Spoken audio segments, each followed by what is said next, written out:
Hi, this is Carl with Crazy Ivan Enterprises, and I'm here at Woodbury Shooting Range in Ohio. I want to show you an exciting new feature I've added to my precision chassis for the Ruger 1022, and also show you an example basic build that I've done. To start off with the basic precision rifle build, you got 5 important things that you have to worry about. You need a good barrel in action, and really the basic 1022 barrel in action is really excellent, and that's what this gun is built on, is the standard 18.5-inch barrel, standard action and everything. Now the particular one that I used here is the 50th anniversary, so I guess it's a little special because it's stamped 50th anniversary right there and on the other side. But it's the basic rifle they still sell. It started life in the standard wooden stock like this. The next thing you need, once you got a good barrel in action, is a good scope. Now, with a cheaper scope, you're going to have trouble with it because it's going to be hard to zero. It may not hold zero. You may have distortion in the optics. So this is a Leupold Rifleman. It's about a $200 scope, but it's that's about all you got to spend. You don't really have to spend $2,000 or anything like that. The next thing you really need is a good trigger. Now, the trigger that comes in the Ruger 1022 is designed for safety, so it has kind of a high pull weight, and it's also a little gritty. But they make an excellent aftermarket trigger called the BX trigger, and I put one of those in this gun. It's got great feel, it's nice and crisp, light pull. I highly recommend it, and it's not very expensive. Now, so you've got good barrel and receiver, you've got a good scope, and you've got a good trigger. Now, to pull it all together, you need a good stable base, and that's where my chassis system comes in. And the new feature I've added makes it even more stable than before. What I've added is a thrust screw that is accessed through the buffer tube hole here. And so you assemble the gun like this, and you snug up the takedown screw, and then you adjust the thrust screw at the back of here, and what it does is it puts pressure at the base of the receiver, and it snugs it up right against the inside edge of the chassis system. It doesn't bind up the takedown screw at all, and it gives you a custom super tight fit. The last thing is you got to have good ammo. The ammo you shoot will make a huge difference in the groups your gun is capable of. And there's a lot of stuff out on the internet. Check it out.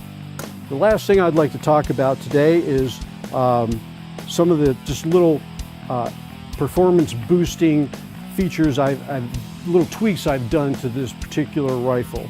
Starting with the grip in the stock here. Standard M4 stock and grip on it, like this, which is nice because it's lightweight and adjustable. But one of the problems is it has a little bit of wiggle in it, and that's easily cured. You just go to Home Depot, and for 10 bucks you get yourself a 1/4-inch set screw and a tap and drill bit, and you put it in right there, and you just snug that up, and it'll take all the wiggle out of your stock.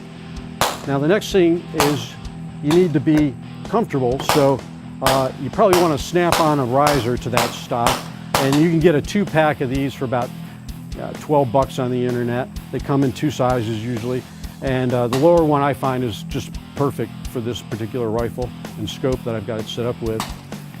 The next thing is it's got a standard M4 or A2 style grip on it, which is a little on the thin side for target shooting because it doesn't allow your finger to really rest comfortably on the trigger.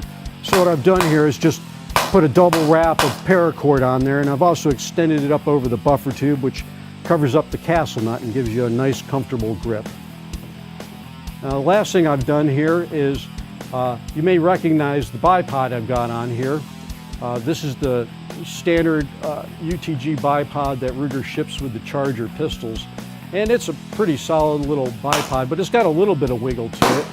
So what I did was I added a strut made of paracord like this, and you can see that's quite solid. What you do is just wrap it around really tight that way and then go around the middle of it and tie it off.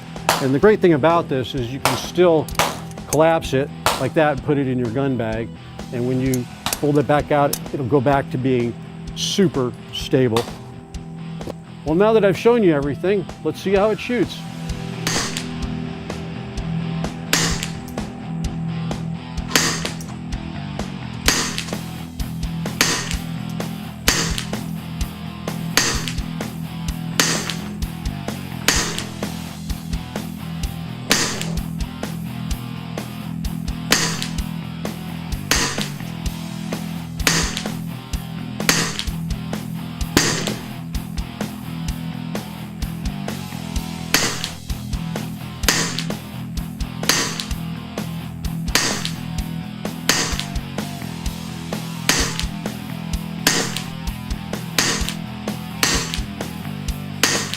Well, here are the groups I just shot, and I know I'm pretty happy, and my camera crew's pretty happy too, because they were wondering how many takes it might take. But this was just the first try, so we're going to quit while I'm ahead, so to speak. I shot a 0.8, 0.6, 0.75, 0.5, and then a 0.9. The last one was the worst. For an average of 5-group average of 0.71. So I'm really quite pleased with that. That's using the CCI standard velocity lead round nose 40 grain bullet. The bullet does make a big difference, and there's a lot of stuff out there on the internet about that, so be sure to check that out if you want to maximize the accuracy of your gun.